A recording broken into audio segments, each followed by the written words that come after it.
എല്ലാവർക്കും പുതിയൊരു വീഡിയോയിലേക്ക് വീണ്ടും സ്വാഗതം. അപ്പോൾ ഇന്ന് ഞാൻ തയ്യാറാക്കിയിരിക്കുന്നത് മത്തങ്ങ കൊണ്ടുള്ളൊരു പ്രഥമനാണ് കേട്ടോ.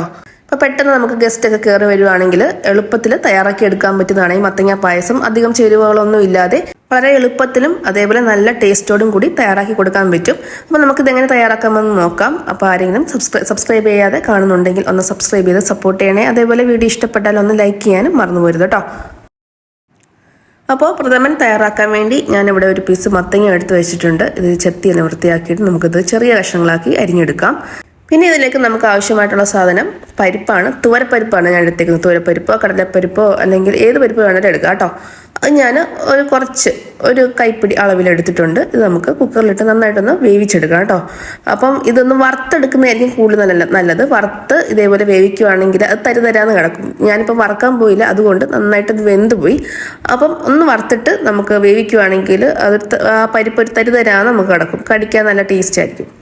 അപ്പം ഞാനിവിടെ കുറച്ച് നെയ്യ് ഒന്ന് ചൂടാക്കാൻ വെച്ചിട്ടുണ്ട്. അപ്പോൾ ഈ അരി വെച്ച മത്തങ്ങ ഉണ്ടല്ലോ, അതൊന്ന് വാട്ടിയെടുക്കാം. അപ്പോൾ നെയ്ക്കകത്തൊന്ന് വാട്ടിയതിന് ശേഷം നമുക്കിത് മൂടി വെച്ചൊന്ന് വേവിച്ചെടുക്കാം. അപ്പോൾ മത്തങ്ങ ഒന്ന് വെന്ത് കിട്ടണം. ഒരുപാടങ്ങ് വെന്ത് കലങ്ങി പോകേണ്ട ആവശ്യമില്ല. ഉടഞ്ഞു പോകാത്ത രീതിയിലൊന്ന് വേവിച്ചെടുത്താൽ മതി. അതിന് മൂടി വെച്ച് ഒരു 5-10 മിനിറ്റ് ഒന്ന് വേവിച്ചെടുക്കാം കേട്ടോ. ഇപ്പോൾ മത്തങ്ങ നന്നായിട്ട് വെന്തിട്ടുണ്ട്, അതേപോലെ ഉടഞ്ഞു പോയിട്ടുമില്ല. ഇനി നമുക്കിതിലേക്ക് ആ പരിപ്പ് വേവിച്ചതും കൂടെ ചേർത്ത് കൊടുക്കാം. അപ്പം ഞാൻ പറഞ്ഞതുപോലെ നന്നായിട്ട് പരിപ്പ് വെന്ത് പോയി. അപ്പോൾ ഞാൻ നേരത്തെ പറഞ്ഞതുപോലെ പരിപ്പ് വേവിക്കാൻ എടുക്കുമ്പോൾ ചെറുതായിട്ടൊന്ന് വറുത്തിട്ട് വേവിക്കാൻ എടുക്കുകയാണെങ്കിൽ ഇതേപോലെ വെന്ത് കലങ്ങി പോകത്തില്ല. ഒന്ന് തരിതരാന്ന് ഇങ്ങനെ കിടക്കുക കേട്ടോ. അപ്പം ഇങ്ങനെ എന്തായാലും കുഴപ്പമൊന്നുമില്ല. ഇങ്ങനെ ഇഷ്ടമുള്ളവർക്ക് ഈ രീതിയിൽ ചെയ്തെടുക്കാം കേട്ടോ. അപ്പോൾ അതും ഈ മത്തങ്ങയും കൂടെ ഒന്ന് ആ നെയ്യിൽ ഒന്ന് വഴറ്റിയെടുക്കാം. ഇതെല്ലാം നന്നായിട്ടൊന്ന് വഴറ്റിയ ശേഷം നമുക്കിതിലേക്ക് ശർക്കര ഉരുക്കിയത് ചേർത്ത് കൊടുക്കാം കേട്ടോ. ഒരുപാട് മധുരം എനിക്ക് ഇഷ്ടമല്ലാത്തതുകൊണ്ട് ഞാൻ 2 ടേബിൾ സ്പൂണ് ഉരുക്കിയതാണ് ചേർത്ത് കൊടുക്കുന്നത്. ഇത് നേരത്തെ ഉരുക്കി ഫ്രിഡ്ജിൽ വെച്ചിരുന്ന കേട്ടോ. അപ്പോൾ ഇത് നന്നായിട്ട് കുറുകിയാണ് ഇരിക്കുന്നത്. അപ്പോൾ അത് 2 ടേബിൾ സ്പൂണാണ് ഞാൻ ചേർത്ത് കൊടുത്തേക്കുന്നത്. ഇനി ഈ ശർക്കരയും അതേപോലെ മത്തങ്ങയും പരിപ്പും നന്നായിട്ടൊന്ന് യോജിച്ച് നന്നായിട്ട് വിരകി കുറുകി വരണം. അതുവരെ ഒന്ന് ഇളക്കി കൊടുക്കാം. നമുക്ക് ചെറുതീയിൽ വെച്ച് ഇളക്കിയാൽ മതി കേട്ടോ. നമ്മൾ അടപ്രഥമൻ തയ്യാറാക്കുന്ന പോലെ തന്നെയാണ് ചെയ്യുന്നത്. നമ്മൾ അട ശർക്കരയ്ക്കകത്തിട്ട് നന്നായിട്ട് വിരകി എടുക്കത്തില്ലേ, നല്ല ടേസ്റ്റ് കിട്ടത്തുള്ളൂ പായസത്തിന്.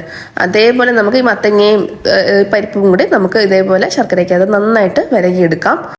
അപ്പോൾ ഇതാണ്ട് ശർക്കരയിലെ വെള്ളമെല്ലാം പറ്റി അത് നന്നായിട്ട് യോജിച്ച് ചേർന്നിട്ടുണ്ട്. ഇനി നമുക്കിതിലേക്ക് പാൽ ഒഴിച്ചു കൊടുക്കാം. അപ്പം ഞാനിവിടെ എടുക്കുന്നത് സാധാ നമ്മൾ കവർ പാലാണ് എടുക്കുന്നത്. ഇപ്പം തേങ്ങാപ്പാൽ വേണമെങ്കിൽ അത് ചേർക്കാം. അപ്പം ഞാനിവിടെ 1/2 ലിറ്റർ പാലാണ് എടുത്തേക്കുന്നത്. അതിൻ്റെ കൂടെ 1/2 ഗ്ലാസ് വെള്ളം കൂടെ ചേർത്തിട്ടുണ്ട്. അതും കൂടെ ചേർത്തിട്ടാണ് ഒഴിച്ചു കൊടുത്തേക്കുന്നത്. അപ്പം തേങ്ങാപ്പാൽ എടുക്കാനുള്ള ബുദ്ധിമുട്ട് കാരണം ഞാൻ കവർ പാൽ എടുക്കുകയാണ്. എന്നും പറഞ്ഞ് കവർ പാലിന് ടേസ്റ്റ് കുറവൊന്നുമില്ല കേട്ടോ. നല്ല ടേസ്റ്റ് തന്നെയാണ്. നമുക്ക് എളുപ്പത്തിൽ തയ്യാറാക്കി എടുക്കാൻ പറ്റും. അതുപോലെ ഞാൻ പറഞ്ഞതുപോലെ ഗസ്റ്റൊക്കെ പെട്ടെന്ന് കയറി വന്നാൽ എളുപ്പത്തിൽ നമുക്ക് ചെയ്തെടുക്കാൻ പറ്റും. അതേപോലെ തേങ്ങാപ്പാലിൻ്റെ പൊടി ഉണ്ടെങ്കിൽ ഇത് കിട്ടുമല്ലോ, കോക്കനട്ട് പൗഡർ കിട്ടുമല്ലോ, അതുണ്ടെങ്കിൽ അതും ചേർത്ത് കൊടുക്കാം കേട്ടോ. ഇനി ഇതിലേക്ക് നമുക്ക് ചേർത്ത് കൊടുക്കാനുള്ളത് ചുക്കും ഏലക്കയും കൂടെ പൊടിച്ചതാണ്. ഒരു 1/2 ടീസ്പൂണാണ് ചേർത്ത് കൊടുക്കുന്നത്. ഒന്നിച്ച് ഞാൻ പൊടിച്ചെടുത്തത് കേട്ടോ. അതും കൂടെ ചേർത്ത് ഇളക്കിയ ശേഷം നന്നായിട്ട് കുറുകും വരെ നമുക്ക് ഇളക്കി കൊടുക്കാം. അത് ഒരു മീഡിയം ഫ്ലെയിമിലിട്ട് നമുക്ക് നന്നായിട്ട് തിളപ്പിച്ചെടുക്കാം കേട്ടോ. തിളച്ചൊന്ന് കുറുകി വരുമ്പോഴത്തേക്ക് നമുക്ക് ഫ്ലെയിം ഓഫ് ചെയ്യാം. അപ്പോൾ ഞാനിവിടെ ഫ്ലെയിം ഓഫ് ചെയ്തിട്ടുണ്ട്. നമ്മൾ പരിപ്പ് ചേർത്തേക്കുന്നതുകൊണ്ട് തന്നെ ഇത് തണുക്കും തോറും കുറുകി വരും കേട്ടോ. അപ്പോൾ അതിനനുസരിച്ച് വേണമെങ്കിൽ പാലും വെള്ളം തിളപ്പിച്ചത് ചേർത്ത് കൊടുക്കാം. ഇനി നമുക്ക് നെയ്യിൽ വറുത്ത അണ്ടിപ്പരിപ്പും കിസ്മിസും അതേപോലെ തേങ്ങാക്കൊത്തും കൂടെ ചേർത്ത് കൊടുക്കാം. അതും കൂടെ ചേർത്ത് കൊടുക്കുമ്പോൾ നമ്മുടെ പ്രഥമൻ റെഡി ആയിട്ടോ. മത്തങ്ങ പ്രഥമൻ റെഡി ആയിട്ടുണ്ട്. അപ്പോൾ വീഡിയോ ഇഷ്ടപ്പെട്ടാൽ തീർച്ചയായിട്ടും നിങ്ങളൊന്ന് ചെയ്ത് നോക്കുക. അതേപോലെ ഫീഡ്ബാക്ക് അറിയിക്കാനും മറക്കരുത്. അപ്പോൾ വീഡിയോ ഇഷ്ടപ്പെടുകയാണെങ്കിൽ ഒന്ന് ലൈക്ക് ചെയ്യാനും അതേപോലെ ഒന്ന് സബ്സ്ക്രൈബ് ചെയ്യാനും മറന്നു പോരുത് കേട്ടോ. അപ്പോൾ ഓക്കെ, താങ്ക്